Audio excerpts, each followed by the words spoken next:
They had always seen me as background noise, a fading print on a forgotten wall. Their casual disrespect, a careless flick of the wrist, was meant to erase me entirely. But some fires don't consume, they temper, hardening the softest clay into unyielding stone. In the sudden, aching void left by what they destroyed, a profound stillness settled over me, not of defeat, but of absolute clarity. It was then, amidst the ash and silence, that I finally saw them for who they truly were, shallow reflections of their own greed, tangled in a web of their own making. And in that unflinching gaze, a different kind of structure began to take shape within me, meticulously designed, brick by silent brick. What happens when the one you've always overlooked decides to redraw the very foundations of your world? The silence in my home used to be a comfort, a gentle companion after Arthur passed. But in the years that followed, it became a hollow echo of the conversations that never happened, the affection never shown. My children, Richard, Caroline, and David, grew into adults who saw me less as a mother and more as a convenient fixture, like a sturdy old armchair you keep for sentimentality but never really sit in. The sting of their indifference was a constant, low hum, a melody I had learned to live with, but never truly forgotten.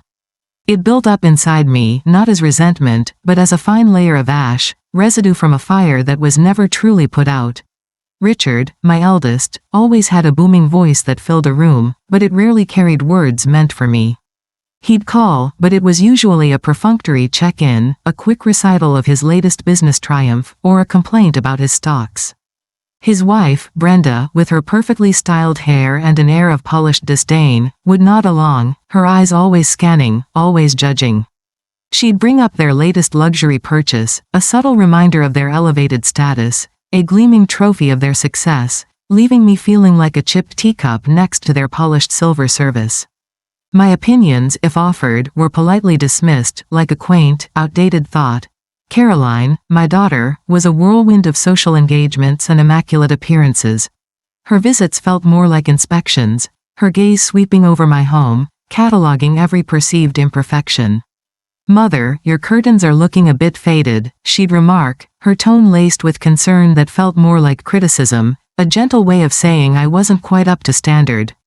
Mark, her husband, a man whose presence often felt like an expensive, empty suit, merely echoed Caroline's sentiments, his gaze often drifting past me as if I were part of the backdrop, not the matriarch of the family. He always seemed more interested in the family's shared financial investments, mentioning figures with a casual air that suggested he assumed I wouldn't understand such complex matters. And David, my youngest, was a constant, gentle drain. He'd arrive with a tale of woe, a car repair, a temporary financial setback, always expecting me to listen, to understand, and implicitly, to provide. He never offered much in return, not even a simple, "How are you, mother?" that truly meant it. His world revolved around his needs, and mine, it seemed, was merely to orbit around his. He saw me as a bottomless well, always full, never needing replenishing. I absorbed their dismissive words, their thoughtless gestures, like old linen soaking up water. The ache was real, a dull, persistent throb in a place I rarely spoke of, a quiet erosion of my spirit. But with each slight, each oversight, my eyes became sharper. I watched them, not with anger, but with a quiet, almost scientific curiosity. I learned their rhythms, their habits, the way they spoke when they thought I wasn't listening.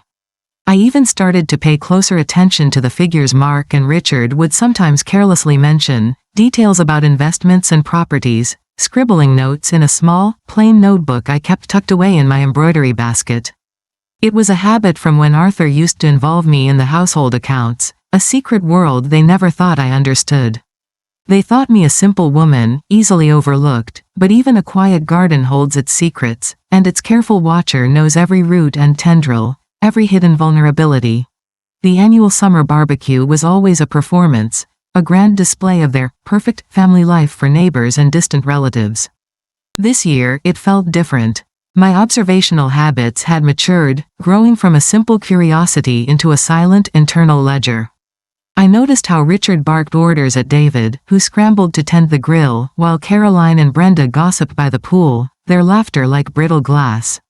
Mark, as usual, had cornered a new acquaintance, pontificating on investment strategies, oblivious to anything beyond his own voice.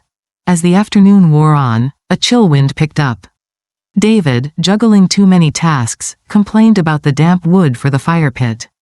Richard, without looking away from his phone, waved vaguely towards the garage. "There's some old canvas in there, isn't there? Might help get it going." A knot tightened in my stomach. The garage. It was less a garage and more a repository for Arthur's forgotten treasures, things I hadn't had the heart to move. Among them, carefully wrapped, was the portrait. Arthur had painted it himself, years ago, when we were young and full of dreams. It wasn't a masterpiece, not in the artistic sense, but it captured a light in my eyes, a joy I rarely saw reflected anymore. He had painted me truly seen me, in a way my children never had. I started to rise, a quiet protest forming on my lips, but Caroline intercepted me with a bright, empty smile.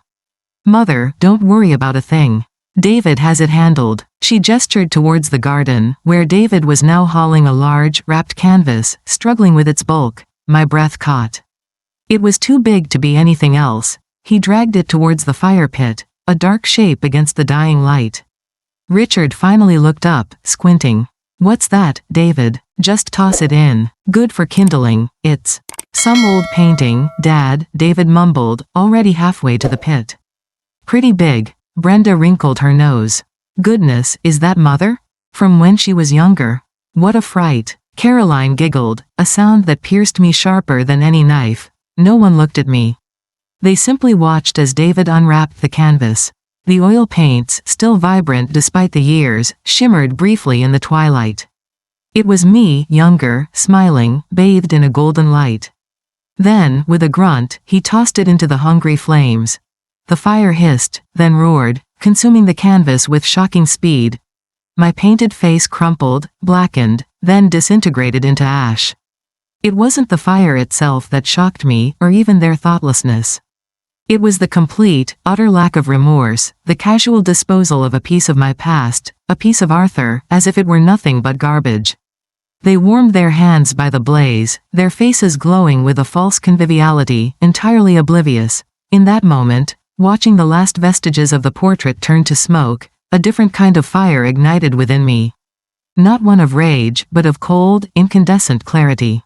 It burned away the lingering hope, the last vestiges of a mother's forgiveness. Their carelessness wasn't just an oversight, it was a deliberate statement of my worthlessness in their eyes. The ash that settled around the pit was not just from the painting, it was the final remnants of my old self, the one who patiently endured. A new architect was born in that mocking glow, one who would build, meticulously and silently, on the ruins of their own making. The fire that consumed my portrait had been a cleansing flame, burning away the last wisps of my naive hope. What remained was a landscape of stark reality and a new way of seeing. My observation became a quiet art, practiced with the precision of a watchmaker. I wasn't looking for flaws to judge, but for patterns, for the precise mechanisms that made each of them tick, and, more importantly, where they might unravel. Richard, my eldest, for all his bluster and grand pronouncements, was remarkably predictable. His ambition, a hungry beast, demanded constant feeding with validation and status symbols. He spoke often of his business acumen, a thin veneer over a deeper insecurity that manifested in a desperate need to impress. I noticed his quick temper, easily provoked when his authority was questioned, and his tendency to double down on a decision rather than admit error. He was like a grand, meticulously built house with a crack in the foundation that only someone quiet enough to hear the settling could detect. Brenda, his wife, was Richard's mirror in her own way, though her ambition was purely social. Her life was a performance for an imagined audience of peers she desperately wanted to outshine. She collected affiliations and exclusive memberships like badges, but behind the polished smile, I saw a woman perpetually anxious about losing her precarious footing. Her control was absolute over her small sphere, from the flawless decor of her home to the way she managed her social calendar, a brittle facade that hinted at a deep-seated fear of imperfection. I often observed her subtle microaggressions, tiny verbal jabs at those she deemed beneath her, a way to elevate herself by pushing others down. Caroline, my daughter, was an architect of self-image, building her life around the illusion of effortless grace. She presented herself as a paragon of calm, but her eyes, when she thought no one was watching, often held a flicker of panic, a fear of being exposed. She micromanaged every detail of her public persona, from her clothes to her children's achievements, to maintain a narrative of perfection. Mark, her husband, often reinforced this. He was clever enough to know the right jargon but too lazy to do the real work, preferring to ride on the coattails of others' efforts. His brilliant insights were often simply recycled common knowledge, delivered with an air of authority that masked a profound intellectual idleness. I noted his particular disdain for rules he considered arbitrary, often musing aloud about how red tape hindered true innovation. He believed rules were for other, lesser people, and David, my youngest, remained a drifting boat without a rudder, powered by the currents of immediate gratification. He held a deep-seated belief that the world, and especially his family, owed him a comfortable existence. His charm was superficial, a quick smile to diffuse responsibility, and his promises evaporated like morning dew. I watched as he skillfully avoided any task requiring sustained effort, perpetually seeking the easiest path, the least amount of resistance. His dependency was not out of malice, but an ingrained inability to envision a future he had to truly work for. In the quiet hours, my small notebook came alive. It held not just financial figures, but notations of these observations: Richard's pride, Brenda's insecurity, Caroline's fear of exposure, Mark's disdain for regulations, David's chronic reliance. They were the seeds, meticulously gathered, of a garden I was preparing to plant. My quiet home became a laboratory, and their lives, my experiments. My unassuming presence was a cloak of invisibility. They spoke freely around me, confident that an old woman, always lost in her knitting or a book, wouldn't truly listen, let alone understand. This assumption was their first, most critical misstep. I had spent decades perfecting the art of listening without seeming to, a skill honed by years of playing the supportive, silent wife and mother. Now, it was my greatest tool. I expanded beyond my small notebook. The internet, a world they believed was beyond my grasp, became my clandestine library. With slow, methodical clicks, I navigated public records, financial news, and social media feeds they thought were private. Richard's business ventures, always painted with such a broad, successful brush, began to show hairline fractures under my scrutiny. His groundbreaking, real estate developments often involved shell corporations and complicated loan structures that skirted the edges of ethical practice. He spoke of partnerships, but I found whispers of disgruntled former investors settled out of court. Brenda, too, unwittingly provided threads. Her boasts about exclusive memberships led me to discover the true cost, not just financially, but the endless backroom maneuvering and shallow alliances required to maintain them. She was always seeking validation, and that made her vulnerable to those who could offer it, however fleetingly. Caroline's carefully curated image, her effortless grace, was a brittle thing. Her social media, meticulously managed, presented a flawless facade, but I noticed the subtle edits, the filtered photos, the carefully timed posts that hid a frenetic, almost desperate need for approval. Mark, with his disdain for red tape, was particularly careless. During one family dinner, over a second glass of wine, he openly scoffed at environmental regulations, hinting at shortcuts his company took with waste disposal at a remote industrial site.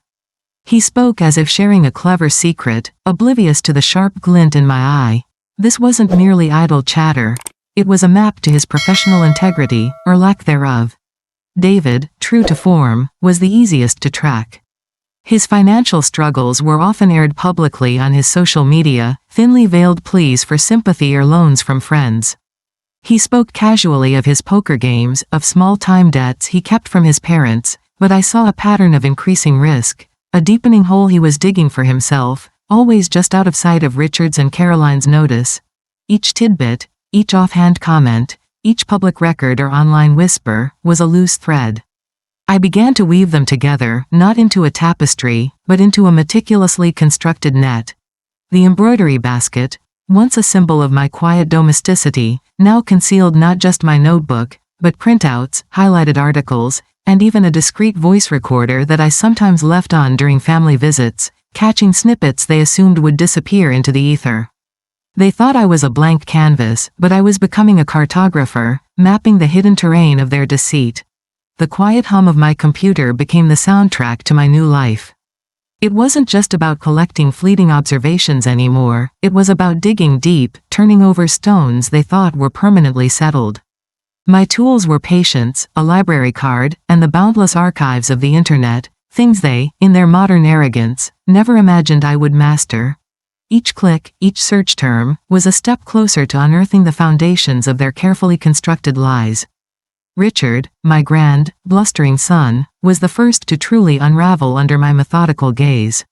His successful, real estate ventures had left a trail of hushed settlements and legally opaque transactions.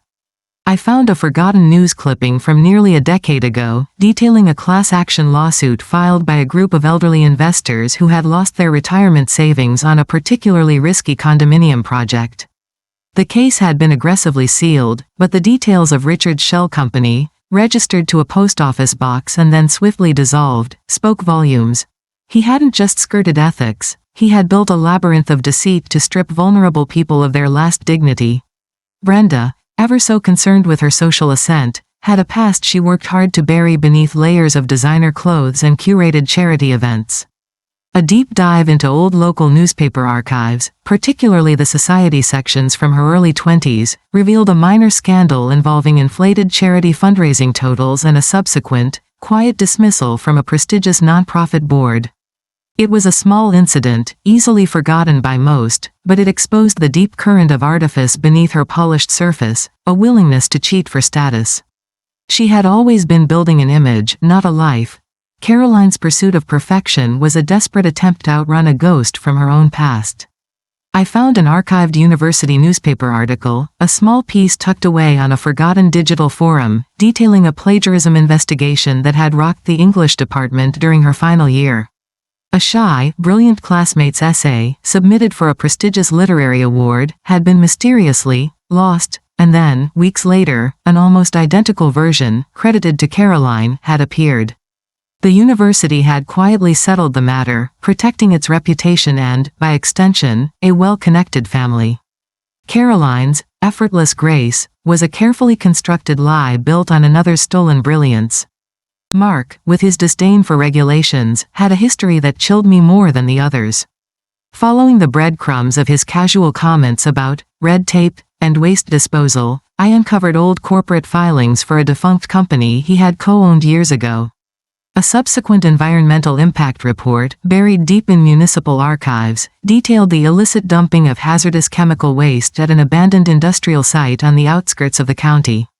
The land was then quietly sold for a pittance, the environmental cleanup costs conveniently falling to the next unwitting buyer.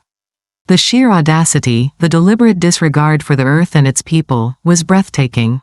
I printed the obscure report, noting the exact coordinates of the contaminated land, a forgotten plot now a toxic secret. And David, my perpetually dependent youngest, had debts far deeper than his poker losses. Sifting through old bank statements and Arthur's disorganized personal files, I discovered small, recurring withdrawals from a forgotten savings account Arthur had set up years ago for emergencies. These withdrawals had started subtly, a few months after Arthur's passing, but had increased. The signatures on the withdrawal slips, though clumsy, bore a striking resemblance to Arthur's hand, but they were clearly forgeries, David's attempt to keep his head above water by dipping into the only well he knew wouldn't ask questions. He wasn't just a drain, he was a thief. My notebook, now thicker and heavier, was no longer just observations. It was a carefully compiled dossier filled with proof, dates, names, and the precise, inconvenient truths that would eventually reveal their true characters to the world, a testament to what they had buried, but never truly erased. The quiet revolution within me began with a single, almost imperceptible tremor. My dossier, now a heavy weight in its hiding place, wasn't just a record of their sins, it was a blueprint of their vulnerabilities. I understood that a direct confrontation would be futile, and frankly, far too satisfying for their fragile egos. This wasn't about revenge in the crude sense, it was about surgical liberation. The first domino had to fall with such grace that no one, least of all the one it toppled, would hear the whisper of its initiation. I chose Mark. His casual contempt for regulations, his belief that rules were for lesser minds, made him an ideal target for this gentle push. His past transgression with the toxic waste dumping at the abandoned industrial site was a particularly egregious example of his character. I needed to draw just a sliver of attention to that forgotten corner of the county, not with accusations, but with innocent-sounding curiosity. I began by attending a series of local county council meetings, the kind where only a handful of long-term residents show up to discuss zoning variances or minor infrastructure projects. They were dull affairs, filled with polite formalities, perfect camouflage. I sat quietly, knitting, listening to debates about new school budgets and road repairs. Then, during one public forum on proposed land development near the old industrial outskirts, I raised my hand. "Excuse me," I began, my voice softer than usual. "I've lived here a very long time, and I remember when some of those areas were, well, different. With all this talk of new developments, has there been any recent reassessment of the historical industrial activity in that particular quadrant? Just for public safety, of course. My late husband, Arthur, always used to say that you never truly know what lies beneath the surface until you dig." My question was met with polite nods from the council members. No direct alarm bells, no pointed fingers. The local councilwoman, Mrs. Jenkins, an earnest woman who liked to be seen as thorough, assured me that standard environmental checks were always conducted for new projects. She made a note, promising to double-check old records for any historical concerns in the area I'd vaguely indicated, just to assuage my reasonable maternal worries. Her tone was dismissive, but her pen, I noted, had still moved. It was a small seed planted in a vast field, easy to overlook. A question so innocuous, so steeped in the general anxieties of an aging resident, that it raised no suspicion. No one would connect it to Mark, or to any specific company. It was merely a gentle nudge to the dormant processes of bureaucracy. But I knew that little seed, once watered by the diligence of a low-level official, could eventually sprout into something far more inconvenient for Mark Harper. My heart beat with a quiet, steady rhythm. The game had begun, not with a roar, but with the rustle of a single leaf falling in a silent forest.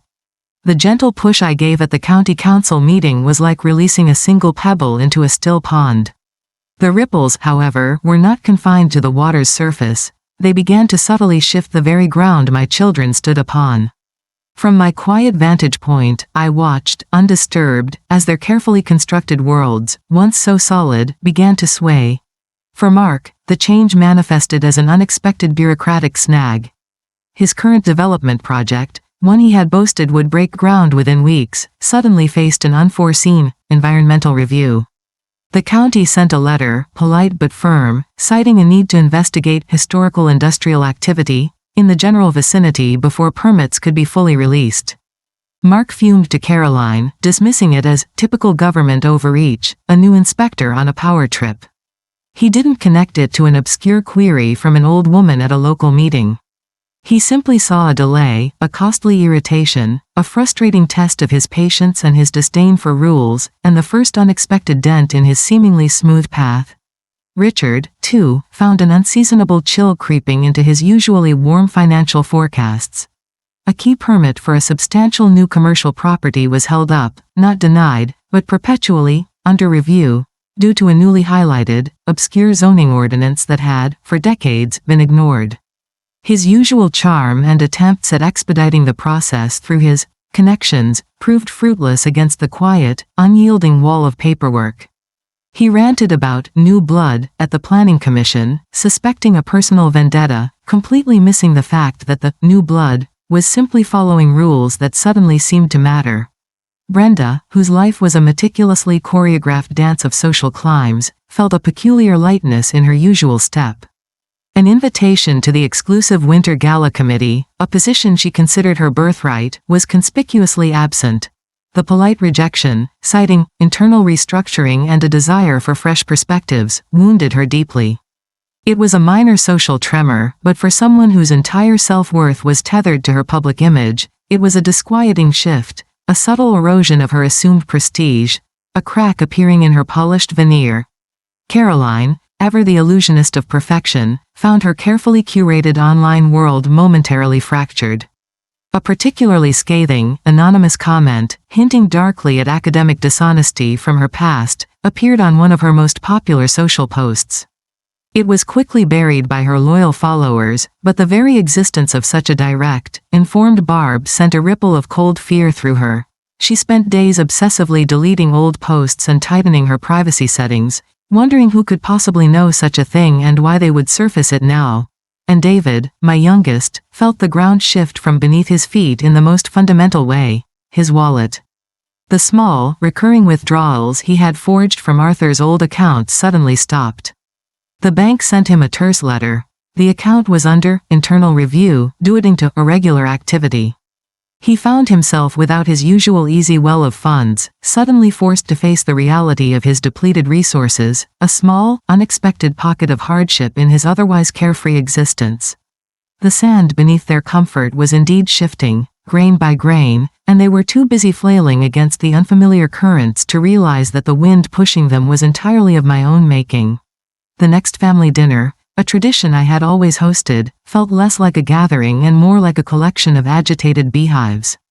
The usual veneer of forced pleasantries was thinner than cheap lace, stretched taut over a festering unease. The string of bad luck that had plagued them individually now seemed to coalesce into a collective dread, making their customary bickering sharper, more desperate. Richard, still seething over his delayed permit, slammed his wine glass down, a red stain blooming on the pristine tablecloth. "It's this new, nitpicking bureaucrat at the planning office," he grumbled, wiping his mouth. "Asking questions about decades-old zoning. It's like they're actively trying to sabotage me." Mark, his face tight, nodded too vigorously. "Tell me about it. My environmental review is dragging on, costing a fortune. Some busybody stirring up old ghosts. It's unprofessional, I tell you. Absolute, red tape. Madness." He caught Caroline's eye, a flicker of something close to accusation passing between them. Brenda, her usual social composure frayed, chimed in, her voice edged with a new, brittle resentment. "Well, perhaps if some people weren't so visible with their, shall we say, questionable social circles, we wouldn't all be under such a microscope. I, for one, was practically blacklisted from the Winter Gala Committee. A complete public embarrassment." Her gaze darted to Caroline, hinting at an unspoken blame. Caroline, already on edge from the anonymous online jab, bristled. "What are you implying, Brenda? That my circles are the problem? Perhaps it's Richard's innovative business dealings that attract unwanted scrutiny.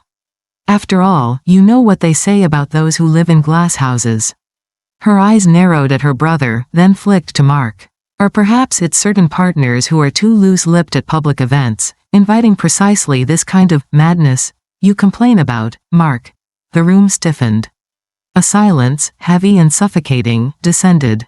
It was no longer about external forces. The hunt for blame had turned inward. Just then, David, oblivious to the escalating tension, shuffled in, looking more disheveled than usual. "Richard, you wouldn't happen to have a few thousand I could borrow, would you? The bank's being a real pain about something, and I need to cover my rent." Richard exploded, the pressure valve finally blowing. "A few thousand? David, what is wrong with you? My permit's stalled, Mark's bleeding money, and you think this is the time? Besides, I heard from the bank. What exactly is this internal review on Arthur's old account? They mentioned irregular activity. Did you do something stupid?" David stammered, his face paling, caught entirely off guard. The accusations flew, a flurry of pointed barbs. Brenda's social snobbery clashed with Caroline's image obsession. Richard's financial stress clashed with Mark's bureaucratic woes. Each misfortune, once a private irritation, now became a weapon, wielded against the nearest, most convenient target. Their unity, that carefully constructed illusion, was splintering, the cracks widening with every bitter word. I sat in my armchair, a silent sentinel, watching the foundation of their collective comfort crumble, brick by discordant brick. The individual tremors of their bad luck had, as I predicted, fused into a collective tremor. Now, it was time to apply focused pressure, to turn their isolated frustrations into the systemic dismantling of their carefully constructed lives. My quiet laboratory shifted from observation to precise, almost surgical, intervention. The dossier, my silent testament, was ready. Mark was the first, as planned.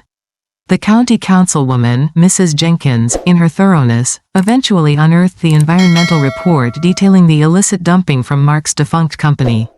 Not content to let it merely sit in a dusty file, I sent an anonymous, carefully worded email to a zealous local environmental watchdog group, attaching a redacted copy of the old report and hinting at a potential connection to Mark's current development. The group, eager for a cause, launched a public inquiry. Soon, local news picked up the scent, and Mark's company faced not just delays, but public scrutiny and the threat of crippling fines for historical negligence. His contempt for red tape was now costing him reputation and fortune, a bitter fruit of his own planting. The fallout from Mark's environmental troubles cast a long shadow over Richard. Investors in Richard's new commercial property, already wary of the zoning ordinance delay, became skittish. An anonymous, highly detailed tip, including references to those disgruntled former investors and the specifics of his shell corporations from a decade ago, found its way to an investigative financial blogger known for exposing shady real estate deals. The blog post, full of unverified but highly suggestive allegations, spread like wildfire in the tight-knit world of local development. His booming voice now carried a new tremor of desperation, his attempts to reassure investors sounding increasingly hollow. The permit, once just delayed, was now under intense, public review, threatening to collapse the entire venture. As Richard's financial standing wavered, so did Brenda's social footing. Her attempts to spin Mark's woes as unfortunate circumstances were met with knowing glances. Then, a carefully crafted email, sent from a burner account to a rival socialite, anonymously, brought up Brenda's old charity scandal, suggesting her restructuring from the Winter Gala Committee was actually a quiet dismissal for past indiscretions. It was enough. The gossip, once a whisper, became a polite but firm exclusion from the circles she so desperately clung to. Her meticulously polished facade began to crack under the weight of implied scandal, her carefully built image eroding with every cancelled lunch and unspoken snub. Caroline, witnessing the escalating chaos, grew more frantic in her attempts to control her narrative. But even as she tried to spin the family's misfortune, another anonymous email, this time containing undeniable proof of her university plagiarism, found its way to a prominent literary critic who had praised one of her recent, minor published essays. The resulting column, while carefully worded, raised questions about authenticity and unacknowledged influences in her work, reopening old wounds and subtly questioning the very foundation of her brilliant intellect. Her world of curated perfection was showing ugly tears, and David, utterly unprepared for the world without a safety net, watched in dismay as the bank officially closed Arthur's old account, citing undeniable proof of forgery. The remaining funds, which were meager, were frozen pending investigation. His casual debts and poker losses, previously just small inconveniences, now became an insurmountable mountain. He found himself truly cut off, without a single well to draw from, truly alone in his financial mess. The dominoes, once individual, were now linked, pushing each other into a slow, deliberate cascade. The air in the grand ballroom was thick with the scent of expensive perfume and the clinking of champagne flutes. It was the annual Vance Family Foundation Gala, a glittering charade Richard and Brenda had painstakingly organized to repair their tarnished reputations, a last-ditch effort to solidify their standing amidst the swirling rumors. They were all there, my children and their spouses, radiating a desperate, almost aggressive, cheerfulness. Richard, red-faced but still bellowing about his visionary projects. Brenda, gliding through the room with a practiced smile, her eyes darting for any hint of judgment. Caroline, clinging to Mark's arm, her laughter a little too loud, a little too frequent. David, hovering near the open bar, a shadow of his usual entitled self. I sat at a back table, a quiet patron, as I always did, my presence barely acknowledged. They believed I was simply there for the free dinner, another benign, forgettable fixture. They still didn't see the architect in the old woman in the corner. Tonight, however, their blindness would cost them everything. The evening was progressing, a predictable parade of speeches and self-congratulation. Richard, puffing out his chest, took the stage to introduce the highlight of the evening, a multimedia presentation showcasing the foundation's future, designed to dazzle potential investors and silence critics. As the lights dimmed and a vast screen flickered to life, a hush fell over the room. This was their moment. This was my moment. The first slide appeared, not the polished corporate logo they expected, but a stark, black and white image of an old news clipping. Elderly investors sue real estate tycoon. Richard froze on stage, his booming voice dying in his throat. The next slide showed redacted bank statements, followed by diagrams of shell corporations and the definitive, irrefutable proof of Richard's decade-long investor fraud. Whispers erupted, growing into a shocked murmur. Then, the screen shifted. It showed a map, highlighted coordinates of a remote industrial site, followed by excerpts from a municipal environmental report detailing illegal chemical waste dumping and the names of its former owners. Mark's face, pale and tight, crumpled. Someone gasped. The financial bloggers in the room were already scrambling for their phones. Before the murmurs could escalate, Caroline's perfectly filtered social media profile flashed on the screen, overlaid with side-by-side images comparing her acclaimed university essay to the lost work of a former classmate. The plagiarism, meticulously laid bare, was undeniable. Her desperate need for approval had led to theft, and now it was public. She let out a small, choked cry, her hand flying to her mouth. Brenda, beside her, recoiled. The next image was a screenshot of Brenda's old nonprofit board dismissal letter, accompanied by newspaper headlines detailing a charity fund's discrepancy. The whispers about her social climb turned into outright mutters of fraud and disgrace. Her perfectly coiffed head snapped towards Caroline, her eyes blazing with a mix of fury and dawning horror. Finally, the screen displayed photocopies of old bank withdrawal slips, the clumsy forgeries of Arthur's signature, leading to a recent bank letter announcing the closure of the account due to irregular activity. David, standing near the back, dropped his glass, the sound echoing in the now deafening silence. All around the room, people were standing, pointing, their faces a mixture of disgust and schadenfreude. The Vances, caught in the harsh spotlight, were visibly crumbling. Their empires, built on sand and sustained by lies, were not just shaking, they were crashing down around them, brick by agonizing brick. Richard screamed Mark's name, accusing him of bringing this all upon them. Brenda shrieked at Caroline for her sloppiness. Caroline wept openly, accusing Brenda of being a social leech. David just stared, lost. I watched it all, the chaos they had invited, the unraveling of their deceit. My dossier, meticulously compiled, had not just exposed their secrets, it had ignited a firestorm of truth, a beautiful, devastating testament to the masterpiece of my design.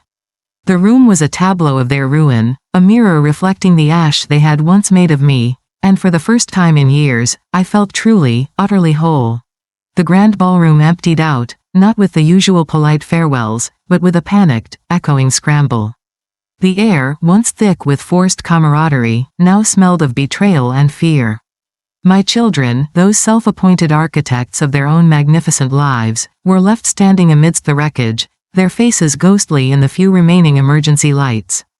They were no longer screaming at each other, but simply staring into the abyss of their ruined reputations. Richard's booming voice was reduced to a hoarse whisper as he clutched at Brenda, who stood frozen, her perfect facade finally shattered.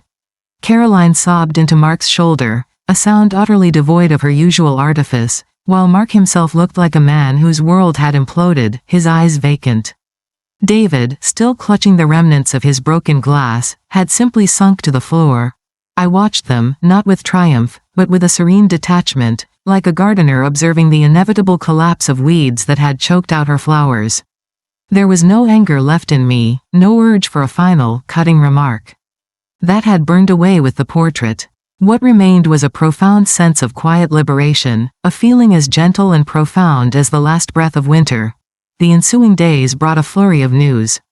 Richard's property deals were under official investigation, his investors pulling out in droves.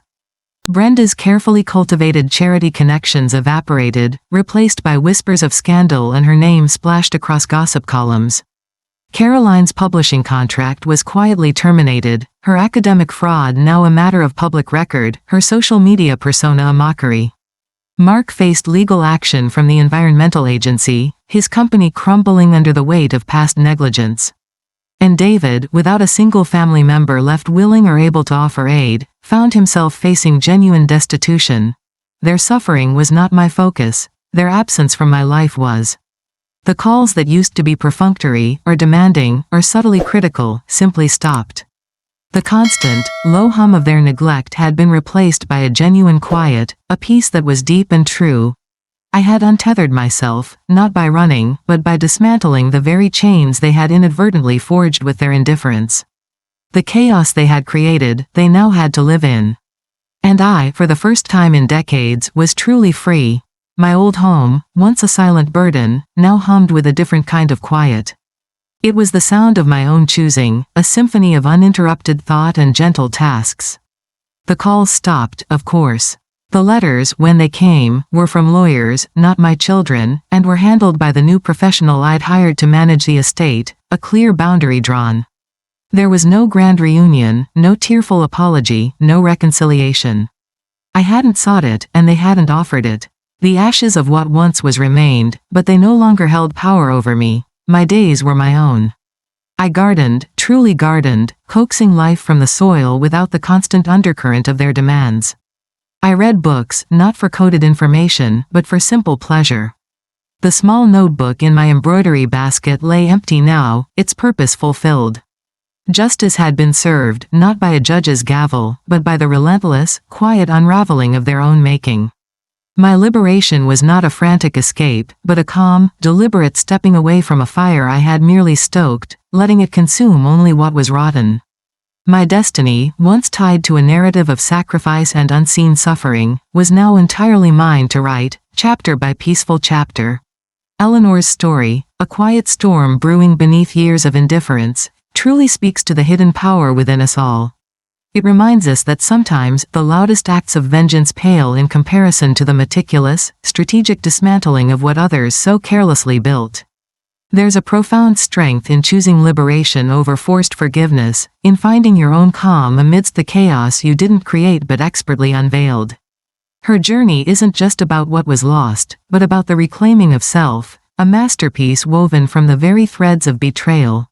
If Eleanor's unwavering resolve and ultimate freedom resonated deep within you, if you, too, believe in the quiet triumph of justice over reconciliation, then you've found your community here on Vengeful Echoes. Hit that like button, share this story with someone who needs to hear it, and subscribe so you don't miss our next tale of strategic vindication. May your days be filled with genuine peace, your spirit be unbroken by indifference, and may you always have the wisdom to discern true worth from empty facades. Until next time, take care, and cherish the quiet moments that truly define your own beautiful life.